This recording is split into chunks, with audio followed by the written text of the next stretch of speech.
Good morning, everyone. How's it going? It's going good. Nice to have Ryan back from his overseas trip. Good to be back. How's everything over rested, here? ready. That's Well, right. I'm great because I just It's learned been a you have wild giant, one. you have a giant tool bag under your Right. desk.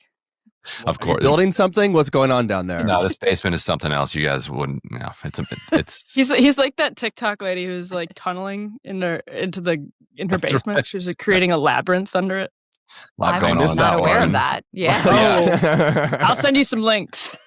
I was at We'll this. look at that I in was the at this second half. conference called Web Summit in Lisbon, Portugal, which is there's some media, but it's mostly tech, and like 70,000, 80,000 people come to it. It's like the biggest tech conference in the world, and it was just all AI slop, like AI, complete AI takeover of the tech scene. Although the most interesting thing was there was a rumor kicking around that when this is over, they have like a couple more years on their contract in Lisbon. They might take it to China, which would be that Wow. would be a real shot across the American tech bow if that actually happened. They do one in Although, Toronto, Ryan- they do one in Vancouver, they do one in I think Sao Paulo. But the main one has been in Lisbon since it was moved out of Dublin. Maybe like I was 5 seeing years ago. some good news for the AI, the American AI industry, which is, we might get to this in the show, this big hack that happened, Yes. first like major hack that happened using AI tools with very little human involvement. They did use US AI tools, American AI tools. So USA. I guess a win for us. Joe USA. Weisenthal was pointing that out. Incredible. This was Well, we have a, Anthropic, which Yeah. is like it's Claude, a I low bar, think but is it's the theirs. most transparent of the monstrous AI companies. Yeah, that's right. Yeah, that's true. So we got a lot of stories this Friday, packed Friday show. We've got more Epstein stuff. We're going to be looking at an article that Emily wrote in Unheard about the Groypers and how many actually are there. We've also Griffin got described this segment as the Groyper census, so that's how we're going to refer to it. That's right, which is now an official yearly census. Valuable public service you're providing there, Em. Thank you. And as Crystal mentioned, we've got artificial intelligence cyber attacks, and then we have a guest. Crystal, who are we having on this Friday show? Yeah, so we've got Peggy Flanagan. She's the current lieutenant governor of Minnesota, which is interesting in its own right. You know, working closely with Tim Walz. They were running mates together, and then she's now running for U.S. Senate in Minnesota. She's in the Democratic primary against a sort of moderate to conservative Democrat named Angie Craig, who worked in the medical device industry before coming into Congress. So should be an interesting one. Peggy Flanagan is, broadly sort of progressive on the left type of candidate. So interested to chat with her. When I got a video of Angie Craig being a little crazy at a town hall that I hadn't done anything with yet. So maybe I'll play that for Peggy Flanagan, get her to react to it. Okay. Wow. She's getting challenged at an auction dinner about Gaza and just shouts back at the person, "We're not a cult," basically. It's like, it's very bizarre and weird because I didn't even know what to do with it. It's like, this is so weird. What do I do with this? But anyway, I think I figured out what I'm going to do with it. I'll post it by the time she comes on. And we'll Speaking of All right, hidden troves, Ryan's sitting in a lot of hidden troves, but let's get a little bit to the Epstein stuff. Ryan hadn't been on this week, so we really wanted to hear from Ryan about his reaction. The one thing I wanted to note, it seems like the new vibe or the new perspective is that, well, maybe Trump may have had sexual interactions with 15-year-olds, but maybe not younger kids. And the White House went and posted a video of him interacting with children. Can't help but think that this might be somewhat related to the news this week. Him handing out pens. So yes, the White House confirms he's okay with 8-year-olds. But Ryan, my first question to you is, with all this Epstein news, did all this come out because of they wanted to cover up the drop site reporting about his Israel connections? Because it seems like that has not been mentioned at all this week for the mainstream media. I don't know. I try to not get too conspiratorial in when things come out and why they come out. Could the reason it came out now, I mean, in part, Ro Khanna came on our show and said, hey, me and James Comer actually did the subpoena of the Epstein estate, and they've just been releasing things in batches. And then the other reason Epstein is big this week is actually because of the end of the government shutdown, which allowed Adelita Grijalva to. So as much as I would like to imagine a drop site centered conspiracy, I don't actually think that's what's going on here. I agree. I tend to agree with that. Yes. On Griffin, on your point, I think you're referencing that the cringe like Megyn Kelly Batya segment where they seem to be They're kind of doing that. creating some type Actually, of it's a permission femophilia. structure for barely legal type of illegal activity. But I don't. So, I mean, so far, Trump is obviously all over these files because his administration has basically said he is, and he's going to the mat to keep him, to keep them from getting released. So he's letting the entire world know he's guilty. But so far, what Democrats released, I didn't think was necessarily that impressive about Trump. Like I guess the best thing we can talk about this was the Epstein saying that he had told the Russians that he's got some dirt on Trump or something like that, and Epstein telling people, if Trump says he didn't fly on the plane, he's a flat out liar. If Trump says he's never been to the mansion, he's a flat out liar. We kind of already knew that he'd been on the plane, that he'd been in the mansion. There's videos of him and Epstein. He and Epstein were very close friends until they apparently had this falling out because Epstein kept poaching girls from Mar-a-Lago into his like trafficking operation. And Trump was like, these people work for me. I don't think he was like chivalrous and like opposed to whatever Epstein was going to do with him, but it's like, it's hard to hire people. It's annoying. Now I got to hire new people. So I think it was more along those lines. I think Plus, they also had that falling out. Right. They also had that falling out over the bidding war some on sort of something. a real estate, sort of a real estate deal. Yeah. And then there's a suggestion, the one email where he's like, that one dog that hasn't barked is Trump. And then he says something police chief, 75% there, like very cryptic. There's also some theorizing that Epstein thinks Trump may actually have tipped off the police chief that ends up doing the investigation that then gets scuttled by Alex Acosta, whatever. But yeah, go on, Ryan. Finish your thoughts. That is a funny kind of twist. If like Trump, out of spite over some real estate deal, called the cops on his friend, and ended up then entangling himself 15, 20 years later in this entire reckless controversy. But yeah, the coverage of the Putin and Epstein connection coming out of the latest email was the one that kind of jumped out at me the most. It's like, all right, good. That's interesting. You can write about that. Maybe in your second paragraph, you could mention that Epstein worked with the Israeli government to set up a back channel to Putin. Like that also feels relevant. Feels like the amount of gymnastics and contortions they're going to make news out of these drops without mentioning the country of Israel and the connections that he has to Israel, even as we have the inbox of Ehud Barak, his very good friend, to go through. We have the inbox of Ambassador Prozer to go through. We have enormous amounts of contextual information coming from the House Oversight Committee to establish that he was working directly with Israeli intelligence. You can argue about what he was doing. He's working with them. We even, as we published this week and you guys talked about, he's even wiring money. So like an Israeli intelligence official, like getting wire transfer data from Barak. It's like, this could maybe work its way into the coverage at some point, but it feels like it's acceptable at this point for the media to just talk about the sex trafficking part of it, but they will not touch the rest of it. Well, I just want to say, like, what we can expect to see out of these Epstein's disclosures for the next several decades are exactly what we saw this week. 20,000 emails here or there, and you get pieces of a big puzzle. Mm-hmm. You don't even know what the picture of the puzzle you're assembling is. And so you just have this scattering of pieces, scraps. It's exactly like what we've gotten in the John F. Kennedy assassination stuff. It'll stretch into decades, and you'll get really fascinating tidbits, like that dog that hasn't barked yet is Trump. And it'll be gesturing at something like fascinating, intriguing, and important.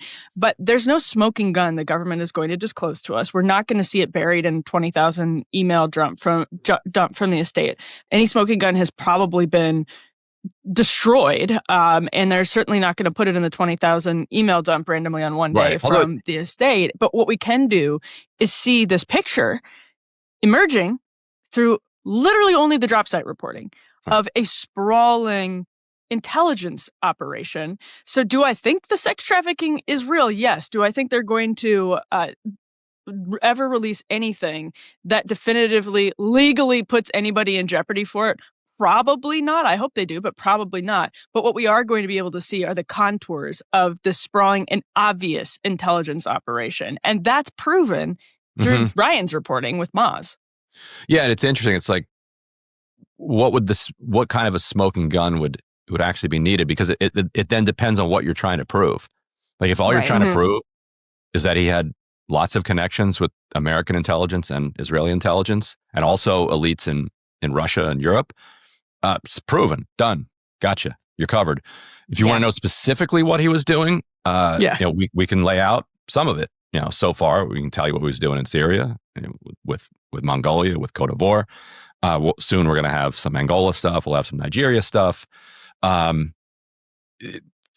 can tell you exactly what's going on with the different gems and the gold mining. Like there's like enormous amounts of details you can get into. So like, but then you're like, okay, well now I know. Now I have a ton of details about this global network that is a kind of supranational government that operates, and that's what makes it so confusing, I think, even to us as we're like originally going into it, because you're looking for like, is he working for Mossad? Is he working for the CIA?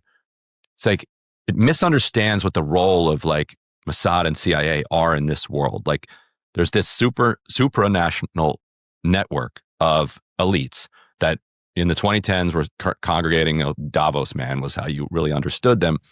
And none of them were working for Mossad or the CIA. The CIA and the Mossad were working for them, is a better way of putting it. Were they getting a W-9 or like W-2? Like, how are they getting paid? In the email dump, you find a W-9 that Epstein filled out for the CIA. Right. It's like, but we even have the wire transfer. It's Epstein sending the money to the Israeli spy. So it's like, which is actually a nice metaphor for like how we actually do properly understand this, I think, which is they work for this network of people. Right. And how they work for them depends on who's kind of has more power within the clique at that moment. And how do you know that? You have to be on the in. You have to be on the inside. It's just it's the same way with any other network.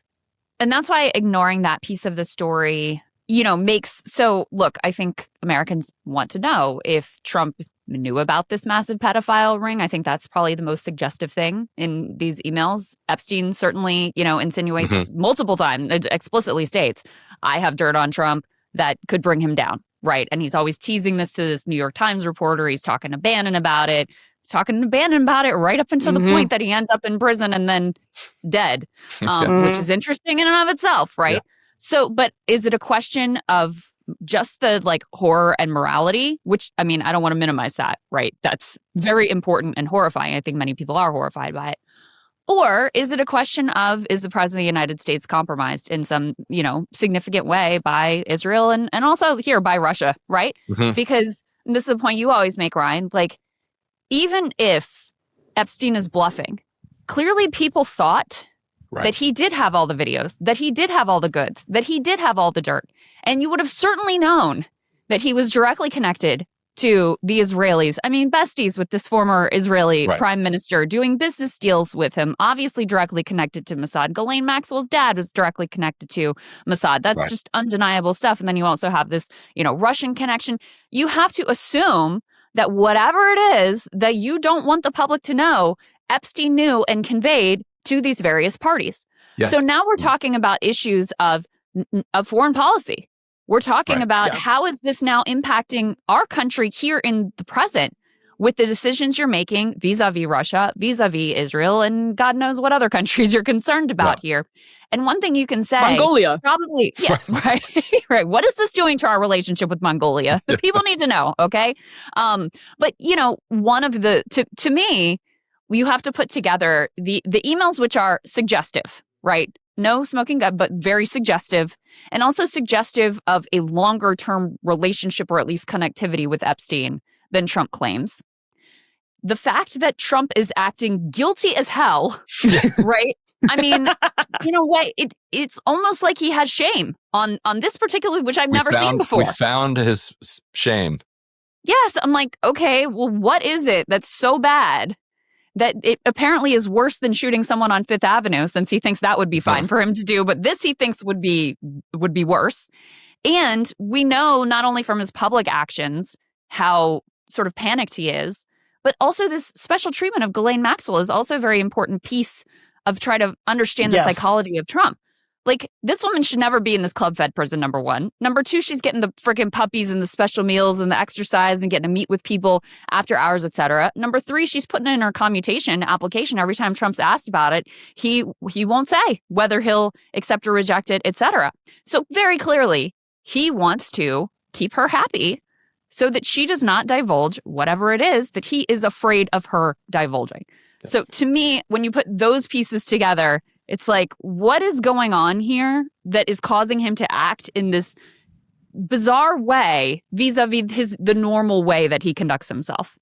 Yeah. And the only other thing I'd lay on top of that, because absolutely correct, and especially about people assuming that Epstein had the goods, like what we now know from all of the reporting we've done recently, the business that he and Ehud Barak were getting into on behalf of Israeli companies and the Israeli government itself was cyber surveillance. Was the bleeding edge of the most sophisticated spying technology in the world, and so so people who knew him knew that he has direct access to these, no-click, penetrations of your phone or cameras, God knows where, like the kinds of like sci-fi stuff that where they're several years ahead, where we now understand like what they're capable of. They had that, they knew about it years ago. So even if he didn't have you in his mansion or on his plane, you had to wonder what do they have? What else does he know? Because when you have state power combined with global surveillance networks, you have access to an enormous amount of information. The only other thing I'll add about Ghislaine Maxwell is, there could be a lot of stuff going on there. She, in those transcribed interviews that were released, was, I think, pretty obviously deferential to Trump, and Trump has been deferential in turn to Ghislaine Maxwell. And it obviously seems like there's some information that Maxwell may have that Trump is sort of trying to control her and anything that she might be able to spill. I don't know if it's like about Trump or if it's about the intelligence community. Like, I don't know what they're more worried about, to be honest. But it's like at this point, everyone knows Trump. He's like the Fifth Avenue guy, right? Like Fifth Avenue, shoot someone on Fifth Avenue. Like he is.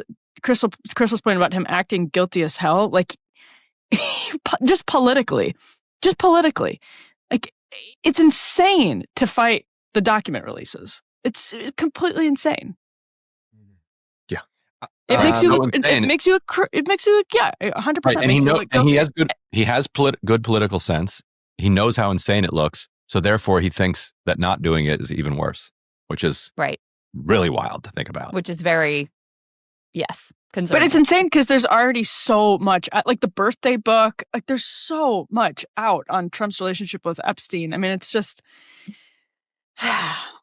If we psychoanalyze this, it's going to be 3 hours. So I am going to move us along to your important reporting, Emily. To the Groypers census. Yes. Well, there has been a census conducted by Emily. Now, this all started, of course, when young Republican group chat texts were leaked. There was "I love Hitler" comments and other unsavory opinions. But Emily decided to do some gumshoe reporting, some knocking on doors, making phone calls to find out just how many of these Republicans are groiped up basement cat boys. Emily, what did you find? What are the numbers here? Groiped up basement cat boys. Well, okay, so there was a number pinging around conservative movement circles in D.C. last week from Rod Dreher, who wrote that he was told by an older insider that 30 to 40% of Gen Z staffers in conservative world and here in D.C. were Groypers. And in that, it was sort of conflated with Groypers / fans of Fuentes. Those are kind of different things. Like I'll get into that in just a second. I actually agree with that too. Yeah. Yeah, like it's because if you're just seeing someone who's like laughing at Nick Fuentes as opposed to with Nick Fuentes, there's a distinction, and that distinction might be genuine anti-Semitism. So it's hard for, I think, particularly anyone older than like the age of 40, but maybe even like the age of 30, to like go through these layers of irony and find the people who, what does Fuentes tell them to say, are hiding their power level, whatever. So the question is, has Fuentes successfully infiltrated professional DC and Republican circles as he has said he has done and as he has planned to do? I think the answer to that question is probably in small measure, yes, but I do not think it's anywhere near 30 to 40%. My background is in the conservative youth movement, do tons of work with students, have met with like hundreds of people for coffee in the last like 10 years. And all that is to say, I wanted to just get a sense from other people, other younger people on the right, what they thought the real number was. So I had like 7 sources that I talked to kind of across the board. Everywhere from the White House, Capitol Hill, conservative youth groups, all of that. And every single person I talked to was like, that number is crazy. Pretty much everybody agrees that there is some small number. One person I talked to in the administration was like, it's not double digits, which I know is cold comfort to people who are like, oh, you're saying that 9% of young Republican staffers are Groypers? I doubt that it's like even that high. I have no idea what the number is, but I don't think it's even that high. Either way, I just think it's important to distinguish between, who's legitimately like Groyper anti-Semite and who is sick and tired of our foreign policy towards Israel. And what we saw happen in, I think, a couple of different recent cases is those young Republicans who were saying legitimately like racist and awful stuff, then being conflated with the people at the Heritage Foundation, like the young staffers at the Heritage Foundation who are getting berated by neocons for saying, we don't like your Israel policy, and like Project Esther is censoring people. So I do think that it's worth like pausing to, with cooler heads, allowing cooler heads to prevail and be like, we have to distinguish when we're, actually trying to have a useful political movement between who's an actual bigot, because there are some. And it's a problem that it's going to get worse the more disenfranchised a lot of young men feel, and people who are just not on board with the Project Esther neoconservative, like really broad definition of what constitutes anti-Semitism. So, yes, I had 7 sources, nobody over millennial age, so millennials and younger. And yeah, I mean, it's not useful if they're anyway. So true. That's what I wrote. This is the Groyper census, and that's we don't have the firm number, but I think it's safe to say not double digits. Yeah, I think part of what is hard to kind of wrap your arms around is like, what do we mean by that term, Groyper? Mm-hmm. You know, as you were indicating, Totally. Do we mean like the strictest definition would be someone who is like a Nick Fuentes super fan, who would self-identify unironically as a Groyper, right, and who buys into the entirety of the worldview. Okay, right. That would be like the narrowest definition.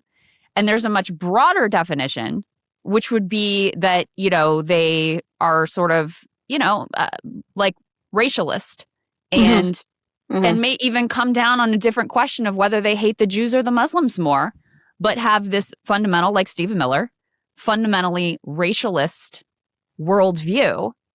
And I think that, we see we see publicly from this administration that the people who are running the social media accounts, the people who are like, Stephen Miller and his acolytes who are designing the policy, they share that racialist worldview.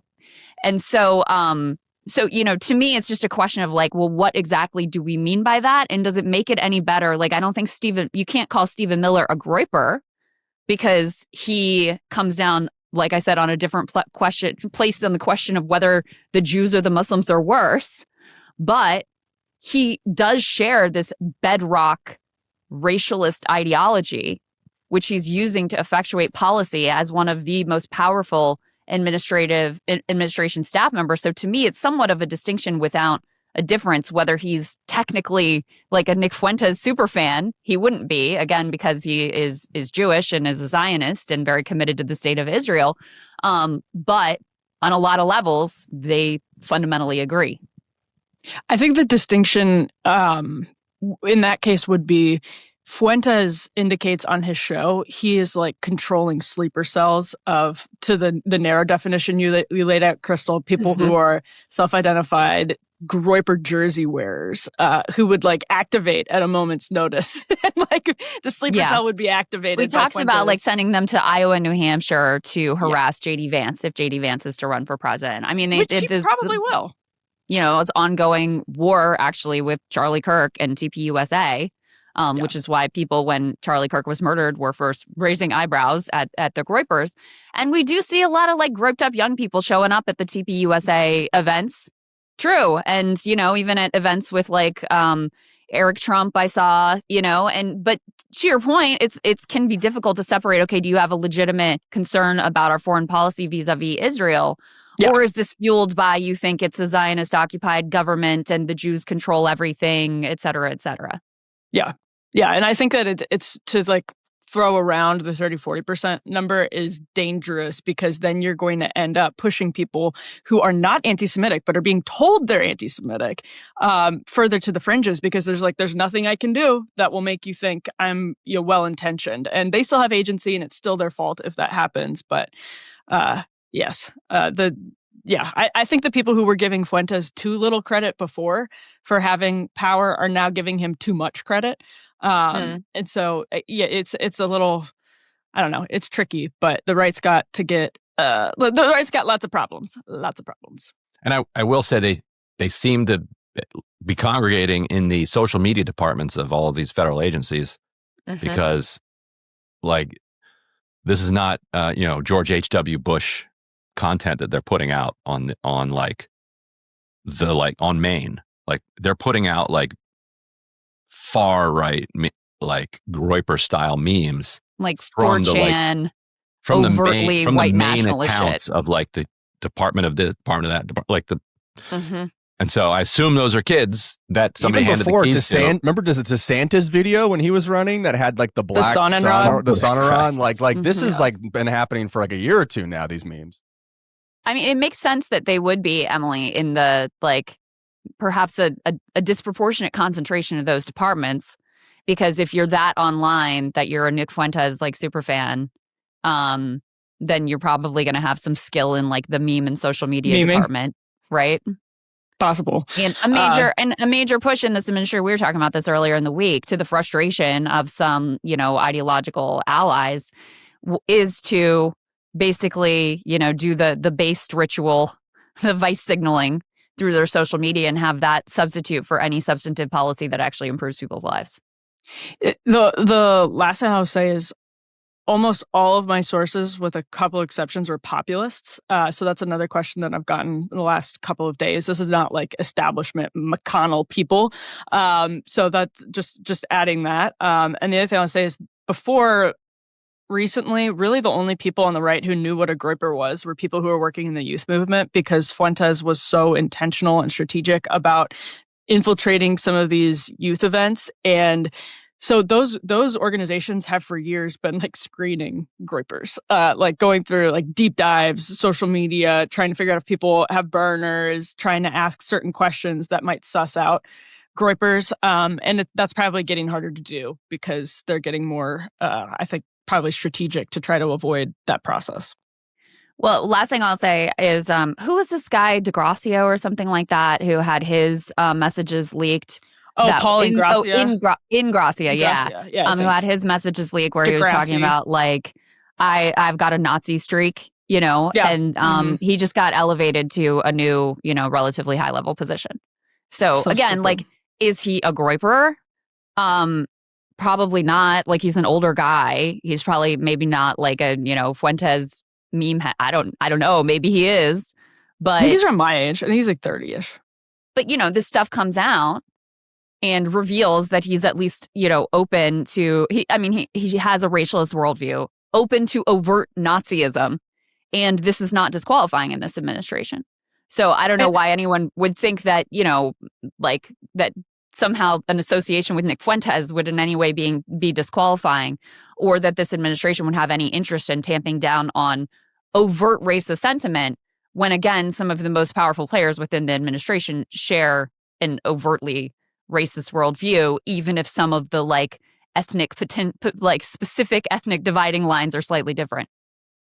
Yeah, I agree with that. And I agree with like Ryan's take on like the DHS memes and stuff like that. But like I did get a sense from the story when the group chat officially like leaked that people were saying, oh, like this doesn't just mean the staffers, but that a sizable just part of like MAGA base or voter population like are Nazis and Hitler lovers. Was kind of like a sense from the story. But I feel like if you reverse that and looked at like Democratic operatives, like I don't believe that like all Democrats are like Olivia Giuliana or Harry Sisson. Like I don't think that that's also representative of like the Democratic base or what have you. And something that was interesting. I don't think Hassan's representative of the average like young Democrat. No, a little taller. Maybe. Yeah. But like, there's also this like entertainment question because I actually think Hassan is fairly representative of a lot of young Democrats in a lot of ways. I mean, just look at how many under young people voted for Zoran in New York City. And like, if you're to talk about just like ideological alignment, Hassan's politics and his politics would be, not identical, but the most closely aligned of any mainstream political figure. So I actually think it would be fair to say that young Democrats under 30, probably they may not all be Hassan Piker fans specifically, but they are more from that wing of, reflective of that wing of the party. Yeah, I think that's true. And I would have said the same thing with Charlie Kirk with the right. Yeah. And people also take what they want from content. And I was thinking about this because I saw another conservative YouTube influencer, Asmongold, talk about Fuentes recently. And he said, well, I don't really agree with like the Jew hating stuff, but I agree with his takes on Israel. And I think that is like representative like of a lot of the conservatives that probably do watch Fuentes is they kind of like take what they want. They're like, oh, well, I'm not really sure I agree with like this like racism against Jews, but I do agree that Israel controls America or what have you. And I do think that is like representative of like a large part of the audience is that like in the same with Candace Owens, I'm pretty sure a large portion of people who watch Candace Owens are like, she's crazy, but I love watching her. I think that's true. Right. And there is something to that, right? That people are coming to be entertained and they take what they want from it. Like they don't become the person they're watching entirely and they pick and choose what parts of it because ultimately a lot of it is entertainment. Well, last thing I'll say on this actually is I think that's why it's incumbent on the right to understand better why people are watching Candace and Fuentes. Some of it is because they're getting sucked into bad racial politics, like bigotry. On the other hand, some of it is that where else do you go to get a conservative criticism of this Trump administration? Exactly, that's part of it. And true. so if they want to start like actually preventing people from getting sucked down these rabbit holes, they need to understand that young people are not happy with this administration. Young conservatives are not happy with this administration, and they're looking for people to actually have real conversations about what's going on in DC and in the world, and that pushes them towards the Fuenteses and Candaces, and even towards like Tucker for at least some modicum of criticism and skepticism about conservative elites. So, yeah, it's just that it doesn't. I mean, if you're just putting anti-Semitism off the table, but you're not putting other forms of racism and bigotry off the table, the Shapiro mode. Yeah, that's a pretty hollow victory to me, in my opinion. If it's like, oh, Stephen Miller won out, congratulations, or the people that actively support and fund and arm a genocide, oh, their ideology won. Wow, that's fantastic. I mean, that's why I'm coming back to like, the Stephen Miller and the views that are coming out of this administration, the policies. I mean, their refugee policy is only whites allowed. This stuff is just overt.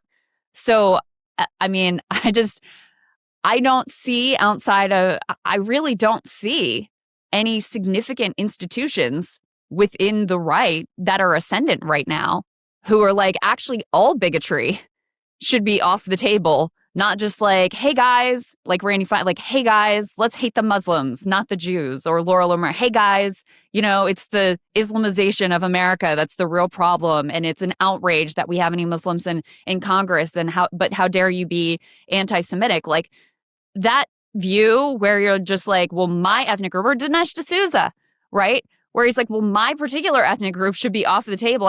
How dare you come for the Indians now? It's like, yeah, but you were good with all of this up until that point when the hatred turned on you.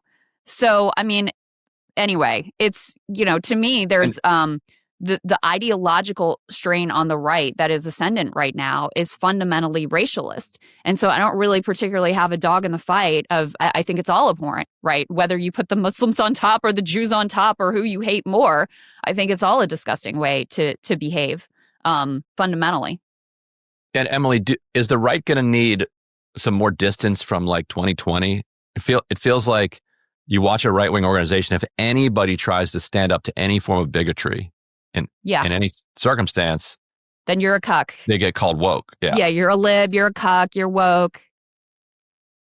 I think that's the problem with like the Ingrazia stuff, which is people assume, and that's why I think this distinction is important. People assume that anyone who gets caught up in like a cancel culture scandal, it's more important. The cost benefit analysis is on owning the libs and not like, quote, canceling somebody who's hashtag based. And so, yeah, I think maybe that's a good point, Ryan. I think that's, all of the conservative institutions, I think we'll say, and have been like hand-wringing over the last couple of weeks, especially with the heritage stuff, to like say there's nothing excuses any of this. And that's fueling Fuentes. He makes him seem like really important and really ascendant and all of that. So it's confusing. You need like, someone that's woke and hates elders. Israel. Like you need a wokely hate Israel on the right for there to be a healthy. Then you're just a leftist. So then you're just a leftist. Then you're just a leftist. So come on over, guys. Right. Lieutenant Governor Peggy Flanagan, welcome to the show, guys. We talked about this earlier, but she is running, she's Lieutenant Governor of Minnesota, and she is also running for the Senate in the state of Minnesota in the Democratic primary. I believe her main challenger is Angie Craig, who's a current member of Congress. Lieutenant Governor, welcome. Great to have you. Thanks so much for having me. I'm so happy to be here. Yeah, of course. It's our pleasure. Just why don't you just introduce yourself a little bit for the audience, your background, how you ended up in politics, and what some of the core issues are that motivate you. Sure, absolutely. So as you said, I'm the Lieutenant Governor of the great state of Minnesota. I've been in this role for the last 7 years. But at my core, I am an organizer. I was raised on the Wellstone for Senate campaign in 2002. I've been a school board member, the executive director of Children's Defense Fund Minnesota, and also served in the House of Representatives here in Minnesota. And I'm a kid who felt like the bottom could fall out at any moment. And I know that there's too many people who feel that way right now. And that's why I decided to run for United States Senate, because I think we need more people who understand what it feels like to try to stretch $20 through the end of the month. And so I'm excited to be here. I'm a mom of a 12-year-old, a middle schooler, and I live in the community that raised me of St. Louis Park. And I'm the highest-ranking Native American woman in executive office in the country. I'm a member of the White Earth Band of Ojibwe, which is the largest tribe here in Minnesota. And I know you've done a lot of work, connecting Indigenous communities as well. Yes. Yeah. My understanding is that even though Angie Craig does not have the official endorsement of, say, Chuck Schumer at this point, she has all it's understood to those of us who are here in Washington, D.C., that Angie Craig is the Democratic leadership candidate. One way they send those signals without sending them all the way is they have Nancy Pelosi and Hakeem Jeffries endorse. You're like, wait a minute, why are the House leaders endorsing the Senate candidate, but not the Senate leader? And some unions and other signals that she's the candidate. So did you get any pressure from the National Party not to run? They say, look, the lane is cleared for Angie Craig. It's, this is her nomination. What are you doing? How is that affecting the campaign? So I certainly didn't get any explicit pressure to not run, to be clear. But what I would say is, Ryan, I think you're right that I am not a Beltway darling. And if this race were held in Washington, D.C., I think my opponent would win. Lucky for me, it's being held in Minnesota. And so that's why I think that we're going to win this race. I have to tell you, I'm not the establishment candidate. And I think right now, especially going into 2026, that's a good thing. There's a particular formula I think that people, maybe the establishment in Washington, like to see. I'm not part of that formula, but I think that that is what's speaking to folks in this moment as we're traveling all across the state of Minnesota. People are ready for bold leadership. They don't want folks who are going to nibble around the edges anymore. And I think that's what we saw all across the country in the most recent elections. And that's why I'm in this. So if there's folks who are all in for my opponent, that's just fine. We're going to spend this time working on the ground, organizing with real folks, and being really clear. I think that this race is about what is facing the Democratic Party overall, because it is a corporate Democrat versus someone with progressive values who's been delivering for working families for a long time. And I think that that's what people are interested in this moment. Do you think that message potentially in a general election is powerful with people who maybe voted for Donald Trump or voted for Republican candidates in the past? Do you think your background as a left-wing populist is actually something that helps you? I don't know if you have conversations with people who voted for Trump or maybe other Republicans who are disillusioned, disenchanted now, where your sort of flavor of Bernie-style populism is appealing. I certainly think it is. And we're actually seeing it as we're going across the state. So we've been holding what we call kitchen table conversations. And so it's a little less scripted town hall and a little bit more community meeting. So of course we have folks who are coming who are Democrats. We've got a lot of independents or folks who are like, I don't agree with, any political party, but I'm really freaked out by what I see happening here. And then we have Republicans. We were in the community of Canby, Minnesota, which is in southwestern Minnesota, a small town. And we had these 4 guys show up who sort of were all like had their arms crossed over their chest in the back of the room. And, and I was like, I wonder what these guys were about. And one of them raised his hand and he said, we all voted for Trump in 16, in 20, and we didn't vote for, quote unquote, that lady in 2024. They said, but we're here because you're a tough cookie. And then they went on to say that they were concerned about SNAP being pulled out of the ag bill and what that means for the future of farmers. So, like, we've always been able to count on the fact that this was going to get done. And he said, the little secret that people won't tell you is how many farmers themselves rely on SNAP to keep food on the table. And so I think that those are the things that are resonating with people. And no matter where I go, it can be in, the urban core, the suburbs, rural communities. Healthcare is the thing that I hear about over and over and over again. So that is like, we don't have to agree on everything, but I think what we can agree on is that it's like literally all of us versus extremist billionaires and the folks at the very, very top who are doing incredibly well under the Trump administration. And I think that's what can galvanize us. Folks know that the game is rigged, and we just have to talk about it. What did you think of the shutdown deal that was, agreed to by 8 Democrats in the Senate? And do you believe that Chuck Schumer should continue to be the Democratic leader? So I'll tell you, it would have not even crossed my mind to like even entertain voting for that deal. Talk about, clutching defeat from, the mouth of victory. I just... I feel like, of course, I want to be very clear. The shutdown and our federal employees, TSA workers, folks who depend on SNAP, that was incredibly hard.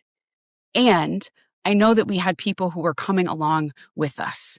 I think case in point, elections literally all across the country that said, keep fighting for us. And so I just don't understand it. So the answer is like, I wouldn't have voted for it. I'm incredibly disappointed in the 8 Senate Democrats and now 4 members of the House who went along. I think we only have a handful of tools in our toolbox right now as Democrats. This was one of them. And I'm sick and tired of Democrats fighting from a defensive crouch. And I think we lost some ground with people. And now I, along with others, have to, work to rebuild that trust and say, I'm going to fight for you. That is not the kind of Democrat that I am. I think the job of a caucus leader is to keep folks together. And we certainly did not see that. I think it's going to take a lot for folks to feel like they can trust this party again, and that's what's at stake. And like you said, I think I feel the same way about Chuck Schumer that he feels about me. Uncommitted is what I would say, and so, as it's been reported, I don't think I'm his candidate in this race. That's okay. We're just No. going to keep organizing and working to win. A number of Democrats have said that he should step down as leader. Do you think he should step down as leader? Would you support him next time? Let's say you win and he runs for caucus leader again. There's also been some speculation that he won't even run for re-election. Do you think he should decline to run for re-election? I mean, I think any leader should take time to, reflect on where they are needed and necessary. I would say there's a lot of time, right, between now and the election. I'm really going to focus on What about right now? On like Ro Khanna and a fair number of other Democrats have said enough. Like this is an urgent moment. You should step down now. Do you think he should step down now? That's not my decision to make, but I think he should seriously reflect on the direction of the party, the need to rebuild trust. Here's what I think is so hard about this moment is that there are people outside of the Beltway who know that things are on fire, right? And so I think that is that disconnect between how people are living right now and what's happening in Washington, D.C. That, I think, is what deserves a lot of reflection. Because when I'm in communities and I'm talking to a librarian who says my deductible is $15,000 a year, and that I just went to the doctor for a 5-minute med check and it cost me $600, and I don't know whether or not we're going to be able to afford healthcare next year at all, and we're like nibbling around the edges and somehow, saying like, well, we sure brought them the fight by raising, this idea that healthcare is expensive and that somehow that's enough. It's baloney. And I think it just speaks to how disconnected people feel right now from what's happening in Washington. So, again, I think Chuck Schumer just isn't that into me, and that's okay. And, I'm going to keep doing the work that I need to do here in Minnesota and focus on this race and making sure that people here have the fighter that they need and someone who's willing to take on corporate interests and not capitulate to make sure that, the money keeps coming in to the party. And Lieutenant Governor, real quickly, if I could play a quick clip for you, a Minnesota DFL member who was at a party auction / fundraiser earlier this month. You may have even been at this one. I don't know. Angie Craig was there, and she's kind of leading an auction, and she gets pressed by a Democrat who's in the audience about her position on Gaza. And I want to play her very strange and hard to understand response, but and then get your response to this. Let me play this video here. $307 million for 500. Anybody want 500? We believe in democracy in this country. We are not a cult as Democrats. 500. So it goes on like that. She just kind of continues the auction, but she says, we believe in democracy in this country. We are not a cult. In response to the person pressing her on whether or not she, was going to stand up against the genocide in Gaza. So any response to that clip itself, but also where do you stand when it comes to, U.S. support for the Israeli military? There. So I was there. Okay. I was at that dinner. And, there were a handful of young people who were there who, spent their own money to be at this dinner. And I think we're looking for an opportunity to engage. And it was a packed room. Folks are fired up. And, all of us gave a little speech, and that happened. What I decided to do. Yeah, what does she mean, cult? Like, I mean, I think it was just sort of a wild moment with, as you could hear, a lot of yelling. It was an action. Like we all the electeds or candidates had to auction off an item, and that's that's what happened. right. So I decided, before I left, to pull these young people aside, and I talked to them. Because they were there to express their viewpoints, and I think that's important. And I think when young people are showing up in our party, it's important to make sure that they feel heard. Now, I want to be really clear. I am not taking money from AIPAC. I also don't believe that they would give it to me. So, that's also part of this. But what has happened is, I was asked about the Sanders resolution this summer that both of my senators, Senator Tina Smith and Senator Amy Klobuchar, voted in favor of, to stop offensive weapons from getting to Netanyahu's government. And it was, for me, because we saw the starvation of children in Gaza.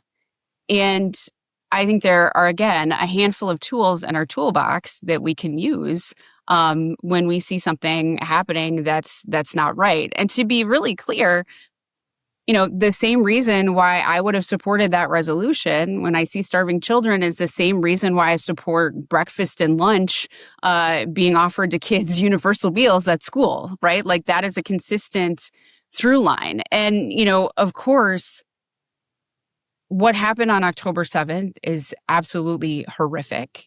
And the trauma and the violence was unacceptable. And what we see, the response from Netanyahu's government of preventing aid, of leveling entire neighborhoods and communities, is not right. And so I am now a target for AIPAC because I spoke up, and I'm going to continue to, I reserve the right to critique my own government and Donald Trump, and I certainly reserve the right to critique Benjamin Netanyahu and his government as well. So I know that this is an issue. AIPAC is supporting my opponent to the tune of hundreds of thousands of dollars, and so we're going to be competitive when it comes to fundraising, but it's also, it's not how I'm interested in funding my campaign. What did you tell the protesters, the students? Were they students? Were they? What did you tell them, and what did they tell you? They were students, and they just said, we just want an opportunity to have a conversation, and I think. She was sort of scuttled out the back door of the kitchen. I think people deserve that. And listen, like you can decide to take money from whoever you want to fund your campaign. To me, integrity matters. And, and so like I shared that with them. They asked how, if I was taking AIPAC money, and I said no. And mostly I just listened. And I think that's what people are interested in right now. And so if you're not going to even engage, like what does that say, right, about our democracy? I just we don't have enough young people in this party. We don't have enough young people who are banging on the door to say, like, I want to be part of this work. I want to be part of this movement. I think we have a responsibility to do everything we can to say you're welcome here. And again, we don't have to agree on everything, but you get to have, your voice heard in this process. And I worry about what that means if we keep shutting young people down over and over again. Maybe they're not going to turn out for the other guys. They're just not going to turn out at all. What do you see, Lieutenant Governor, as the primary differences between you and Congresswoman Angie Craig? What are some of the key policy differences that you see? Sure. So I would say the biggest thing is really how we are approaching, our elections. I've decided not to take corporate PAC money. That's incredibly important to me. I think especially right now when people know that the game is rigged. Um, I certainly knew that corporations had a lot of power in Washington. Um, it wasn't until I started running for the US Senate that I was like, whew, they sure do. And so, this has been a point where, for me, that's incredibly important, is to say that I want to be accountable to the people of Minnesota and to our small dollar donors all across the country. Because I think it's pretty disingenuous to say I'm going to hold big pharma accountable while at the same time taking a big check from a pharmaceutical company. People are smarter than that. And I think that that is really the core of what this is about. Are you going to shill for the corporate interests, or are you going to work for working people? I also think things like raising the minimum wage, paid family and medical leave, making sure, as we're talking about healthcare across the state, it is time to just say what is needed and necessary, which is to get rid of prior authorization. So some dude behind a desk doesn't get to decide whether or not you get the life-saving healthcare that you deserve, or worse yet, AI or a robot doesn't get to make that decision, and that we need Medicare for all. And I think that that has been the clearest difference between the two of us, that I am willing to take on these big corporations and to fight for what folks need. And I am not being financed by the very people who are responsible for the reason that the economy looks like how it looks now for middle class folks and for folks who are on the margins. Yeah, and Craig herself. No, go ahead. Go ahead, Ryan. Go ahead, Ryan. Craig herself. Correct me if I'm wrong. I covered her 2018 race. She was actually recruited by the DCCC in that race against some other, more progressive candidates there. So my recollection, she And was, sorry, Ryan, we're going to have to wrap her. She's got a hard out parent-teacher conference in a sec, so we'll do this last question and then we'll wrap her. She was a medical device executive. Is that right? Like she worked for a medical device company or something? Like normally Democrats are finding like female fighter pilots or something. So how does her background in corporate America like play into your campaign here? I mean, I think, I don't know how hard we'll lean into like her expertise. I think we're both highly qualified, right? Women who are running for office. I think it is about just who do you want your candidates beholden to, right? Corporate interests or real people. And I think that's, really what this campaign's all about. Just very quickly, because you raised AI, I know there have been a few high-profile data center fights in Minnesota. What is your view of the mass data center build-out, its impact on electricity prices and the environment? I mean, I think we have to have additional protections in there for consumers. I think there's a difference between an AI center that has a closed water system versus one that does not. When we see folks who are coming into building communities, I think a lot of times folks are getting a really raw deal. So I think we have to take a really good look at what does that actually mean. They're bringing jobs, and that's needed and necessary, especially for the build and construction. But how do we make sure that those benefits continue? That's deeply concerning to me, and it's something that we hear all across the country. I think, they're needed and necessary. However, we have to have additional protections in place for consumers and for folks who live around them to make sure that they're just not getting a raw deal. Lieutenant Governor, thank you so much for your time. We really appreciate it. It's great to get to meet you. Thanks so much for having me. Appreciate you. You're a pleasure. All right. On that note, What'd you guys think? Yeah. Okay, we can debrief. Ryan, what do you think?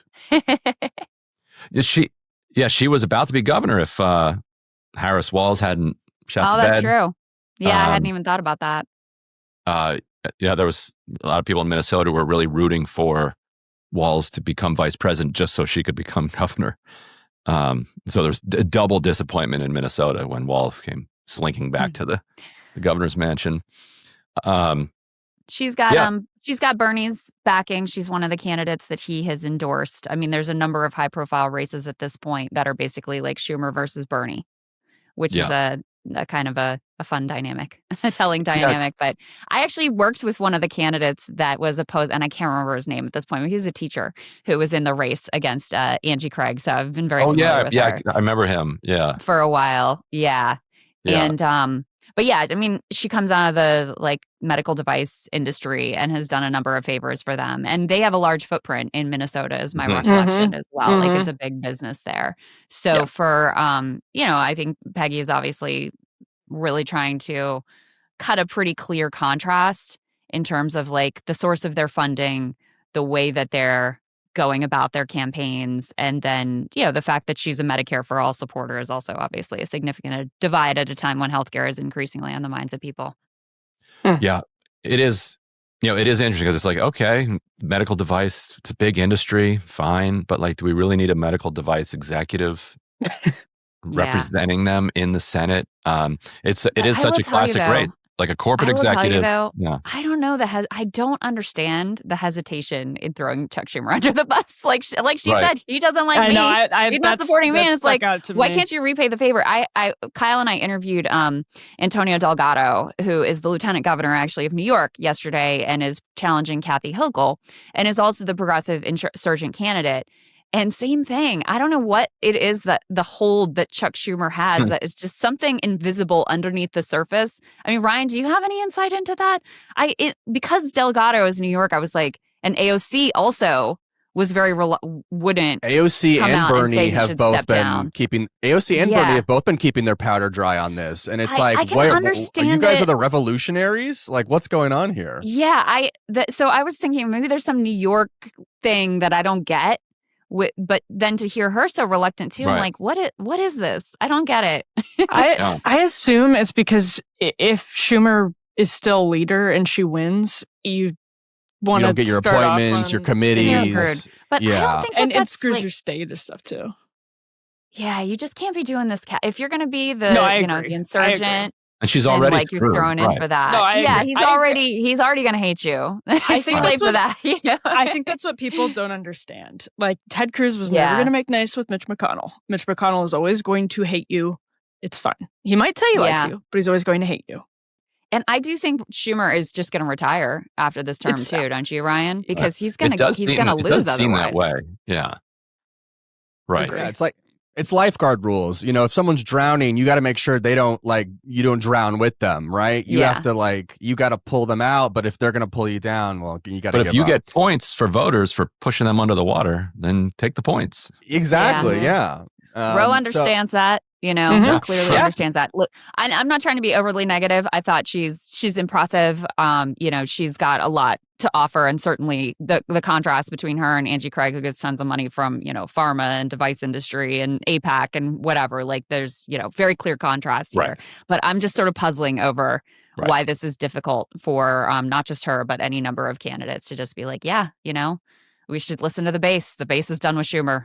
Time to move on. Yeah. And we're going to move on. We're going to do one last segment here in the public half that I wanted to get to before we switch over to the second half of the show, and that is an AI story. We did ask her about AI data centers, and Anthropic had a little interesting message they released where they said, this is from Anthropic AI's Twitter account, "We disrupted a highly sophisticated AI-led espionage campaign. The attack targeted large tech companies, financial institutions, chemical manufacturing companies, and government agencies. We assess with high confidence that the threat actor was a Chinese state-sponsored group." What are we to make of this first publicly announced AI-led cyber attack? Let me read a little bit more from the article that they posted just to get a few more of the details here, which I think are very consequential. They said, again from Anthropic, "We recently argued an inflection point had been reached in cybersecurity, a point at which AI models had become genuinely useful for cybersecurity operations, both for good and for ill. This was based on systematic evaluation showing cyber capabilities doubling in 6 months. We'd also been tracking real-world cyber attacks, observing how malicious actors were using AI capabilities. While we predicted these capabilities would continue to evolve, what has stood out to us is how quickly they have done so at scale. In mid-September 2025, we detected suspicious activity that later investigation determined to be a highly sophisticated espionage campaign. The attackers used AI's agentic capabilities, so these AI agents that they've been really pushing and very excited about as sort of like the next evolution of AI technology. That's what was used here. And they say they used it to an unprecedented degree, using AI not just as an advisor, but to execute the cyber attacks themselves. They say this group that they assessed to be a Chinese state-sponsored group manipulated our Claude Code tool into attempting infiltration into roughly 30 global targets and succeeded in a small number of cases. The operation targeted large tech companies, financial institutions, chemical manufacturing companies, which is a little scary, and government agencies. We believe this is the first documented case of a large-scale cyber attack executed without substantial human intervention. So that all sounds really bad. And here we are just like going along, building out these data centers, watching OpenAI and these other companies like propose throwing trillions of dollars at this stuff. Any sort of brakes that were on the car completely taken away, just Wild West, off to the races. And we're just at the beginning of the potential fallout. And here we already have AI with the capability to pull off a mass cyber attack, hacking campaign, independent of any human involvement. I think it's a pretty terrifying moment, frankly. Yeah.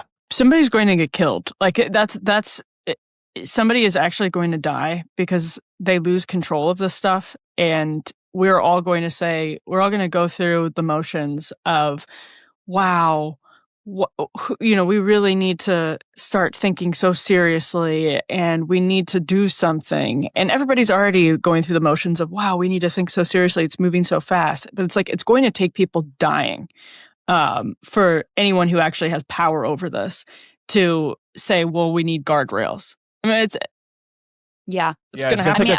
gonna be like an AI Chernobyl event is what we're gonna need, right? Like we're gonna need some sort of mass casualty event before there's any regulation on any of this stuff. It's dark, but you know what, Griffin and Emily, you're exactly right in that this is actually what a lot of people in the AI safety or AI alignment space sort of hope for, that there's something that captures the public's attention that is really bad, but is containable and, not a total like destruction of all of human civilization, that opens people's eyes and forces some sort of a reckoning. I mean, that is the point where we're at, where, if they're being honest, these AI safety researchers who are looking at this and feel like already you have AI that is capable of, deceit, is capable now of these mass hacking attacks, that already we're at a place where we don't really know what has been built to this point. I saw someone else speculating, I wish I could remember what article this was in, that basically like, well, maybe if AI quickly gets rid of like 10% of the jobs, that would be enough to trigger some sort of a mass social revolt, but before we ended with complete societal collapse. Like those are the sort of scenarios that are being openly discussed as like a best case scenario.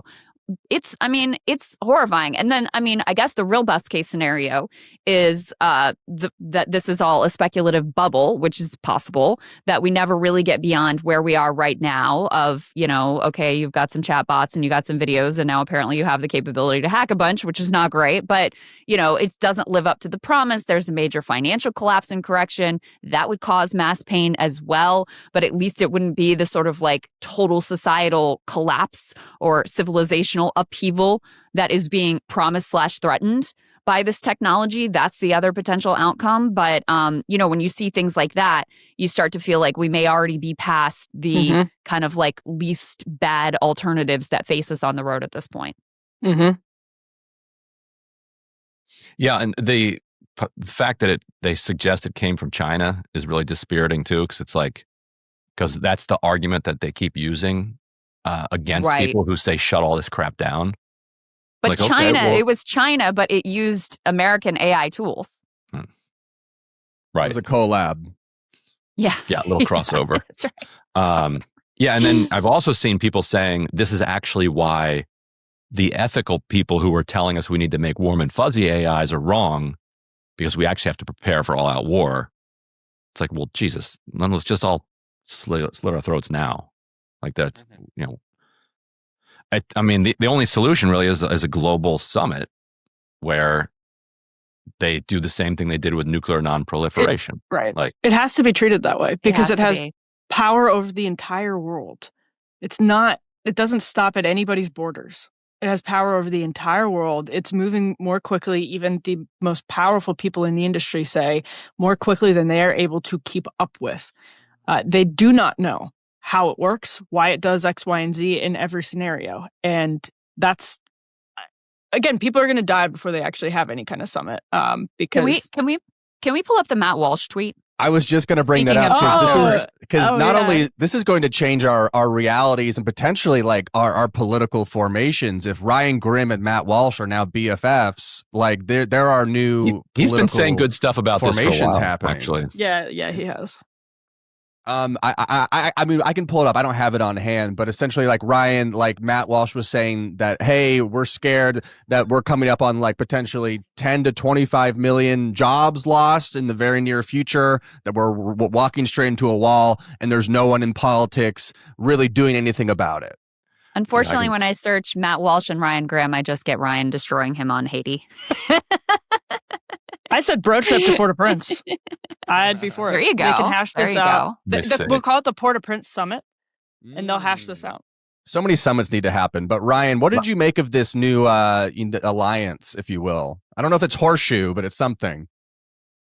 I mean, it's not new. Like there are concerns on the left and the right about this, and he's right that it doesn't sort well into our politics, and so therefore politicians have just managed to not talk about it. So here's what he said.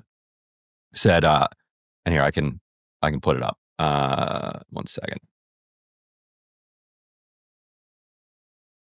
So he says, AI is going to wipe out at least 25 million jobs in the next 5 to 10 years, probably much more. It will destroy every creative field. It will make it impossible to discern reality from fiction. It will absolutely obliterate what's left of the education system. Kids will go through 12 years of grade school and learn absolutely nothing. AI will do it all for them. We have already seen the last truly literate generation.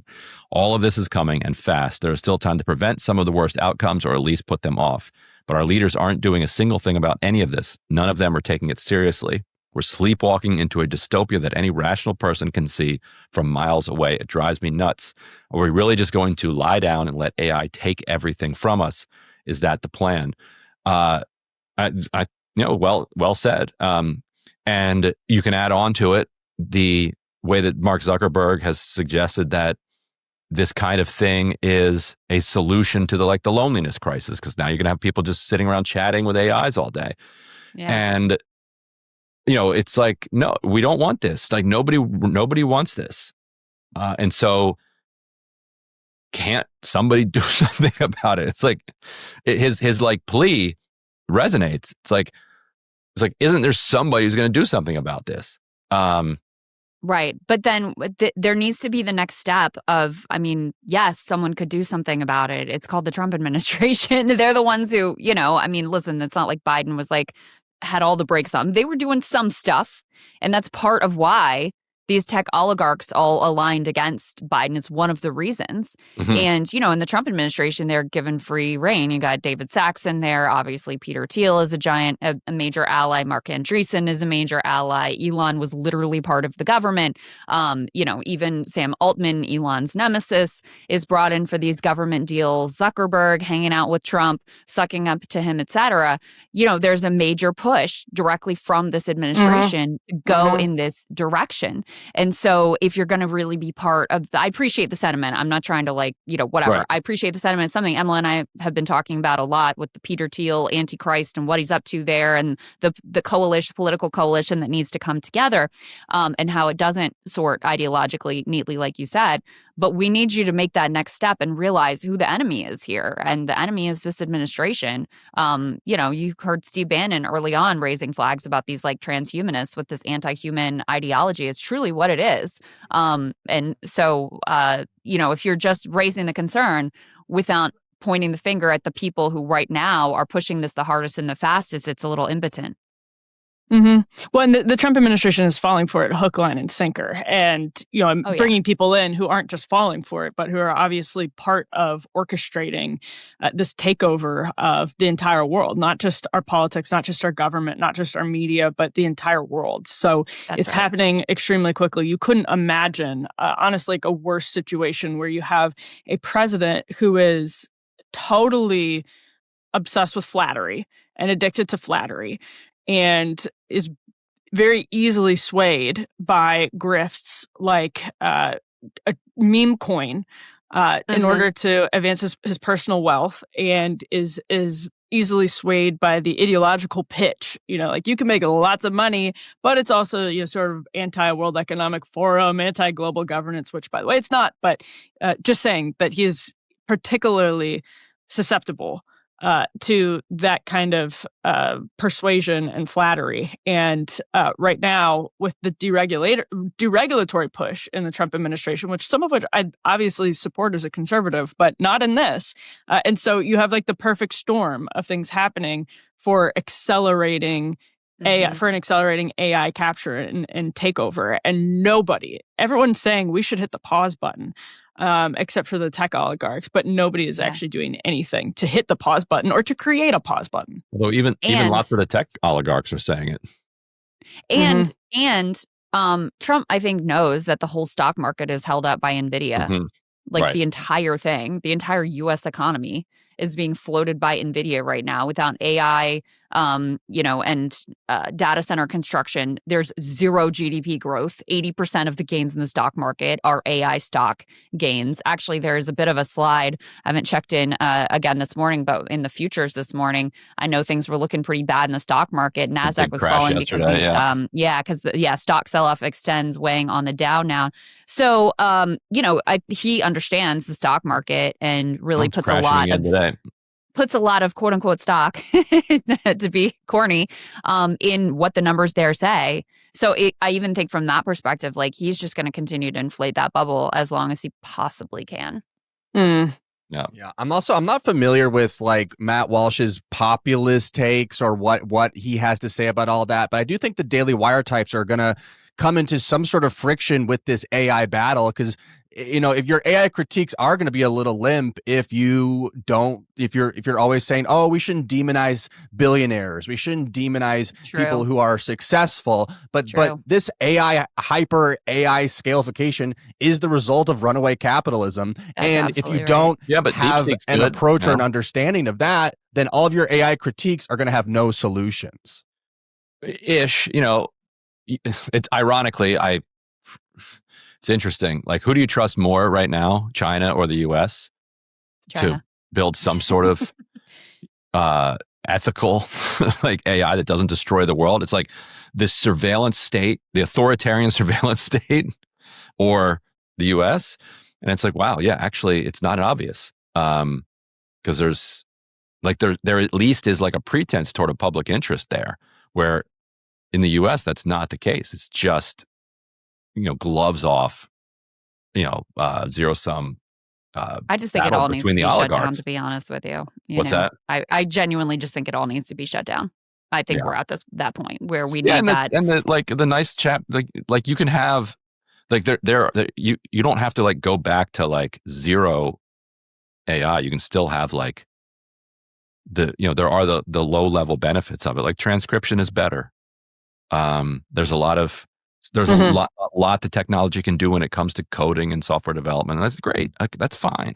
But like this thing where you're like, it's thinking for itself and doing its own,